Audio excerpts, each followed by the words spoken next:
सरोकार। नमस्कार, आप देख रहे हैं प्राइम टीवी। मैं हूं आपके साथ आरती तिवारी। वक्त हो चुका 4 बजे की 4 बड़ी खबरों का, जहां बसपा सुप्रीमो मायावती ने मंगलवार को हरियाणा में चुनावी हुंकार भरी। चुनावी रैली के दौरान जातिवाद के खिलाफ कड़ा रुख अपनाया गया। उन्होंने कहा कि जातिवाद को बढ़ावा देने वाले लोग संविधान के खिलाफ काम कर रहे हैं। मायावती ने SC/ST समुदाय के लिए हरिजन शब्द के इस्तेमाल पर आपत्ति जताते हुए कहा कि ये शब्द अपमानजनक है। उन्होंने बताया कि 1997 के एक सम्मेलन में उन्होंने हरिजन शब्द का प्रयोग करने के लिए सार्वजनिक रूप से आलोचना की थी। मायावती ने जाति आधारित भेदभाव को खत्म करने की अपील करते हुए सभी से संविधान के सिद्धांतों का पालन करने की बात कही है।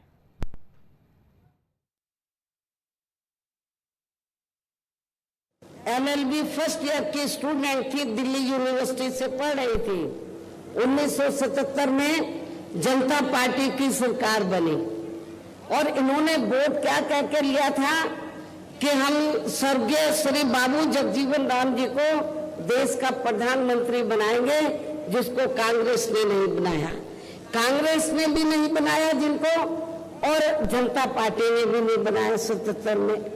तो दलित वर्ग के लोग, अनुसूचित जाति जनजाति वर्ग के लोग पूरे देश में बहुत नाराज थे, खफा थे। तो उस समय उन्होंने दिल्ली में एक 3 दिन का जाति तोड़ो सम्मेलन रखा और उसमें ऑल इंडिया की तरफ से, तो यूथ की तरफ से, नौजवानों की तरफ से मुझे उन्होंने इनवाइट किया बोलने के लिए। और जब मैं उस सम्मेलन में बोलने के लिए गई तो वहां पर जितने भी जनता पार्टी के नेता थे,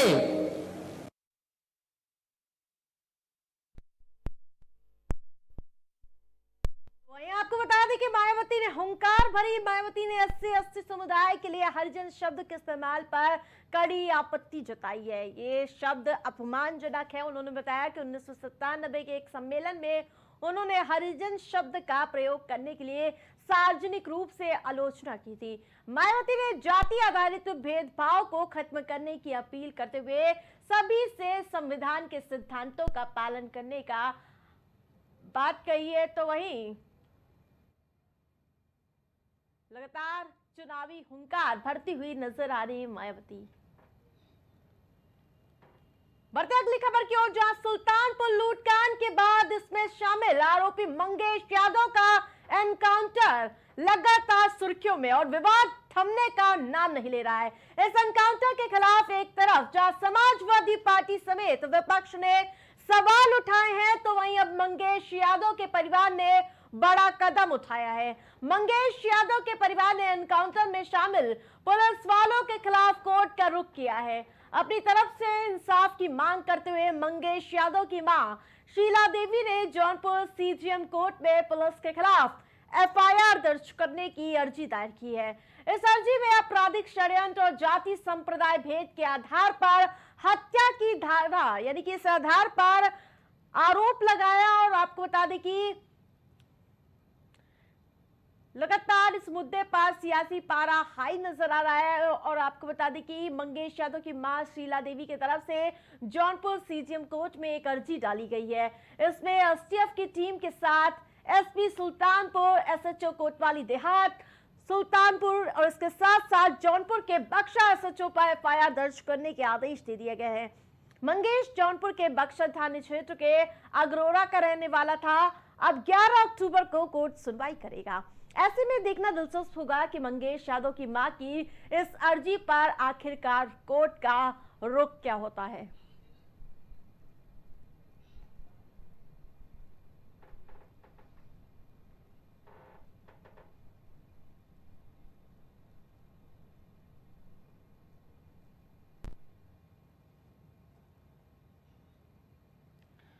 तो इस पूरे एनकाउंटर पर एक तरफ जहां विपक्ष सवाल उठाते हुए नजर आ रहा, वही आरोप उसकी मां भी लगाती हुई नजर आ रही है। FIR दर्ज करने की अर्जी लगा दी गई है, लेकिन इस मुद्दे पर कोर्ट क्या 11 अक्टूबर को सुनवाई करेगा, ये भी देखना काफी दिलचस्प होगा। जिस प्रकार से मंगेश यादव का एनकाउंटर जातिगत एनकाउंटर, जैसे कि अखिलेश यादव ने बताया, और उसके साथ साथ मां का भी यही आरोप है कि वो विशेष जाति का था, इसलिए उसे निशाना बनाकर उसको एनकाउंटर किया गया है और जिसको लेकर अब कई गंभीर आरोप पुलिस वालों पर हैं। तो वही मां ने भी एफआईआर दर्ज करा दी है। तो एक और मोड़ इस पूरे मामले में आया है। तो जिस प्रकार से एक तरफ विपक्ष इस मुद्दे को लेकर लगातार सियासी बयानबाजी करता हुआ नजर आ रहा है, इस पूरे मुद्दे को सपा अध्यक्ष अखिलेश यादव उठाते हुए नजर आए और अब मां भी लगातार इस मुद्दे को लेकर पुलिस प्रशासन को सवालों के घेरे में यानी कि कटघरे में खड़ा करती हुई नजर आ रही है। अब इस पूरे मामले की सुनवाई 11 अक्टूबर को कोर्ट सुनेगा और ऐसे में देखना दिलचस्प होगा कि मंगेश यादव की मां की इस अर्जी पर कोर्ट का आखिरकार रुख क्या होगा।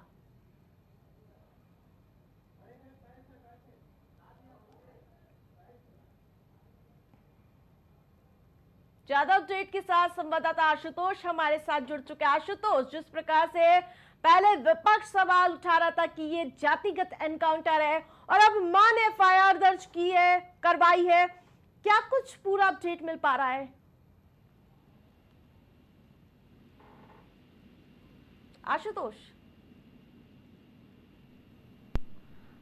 आपको हमारी आवाज मिल पा रही है? आशुतोष से संपर्क टूट गया, लेकिन लगातार इस मुद्दे पर सियासी प्रतिक्रियाएं देखने को मिल रही है, लगातार इस मुद्दे पर हलचल देखने को मिल रही है। तो वहीं ये मुद्दा कहीं ना कहीं गर्माता हुआ नजर आ रहा है।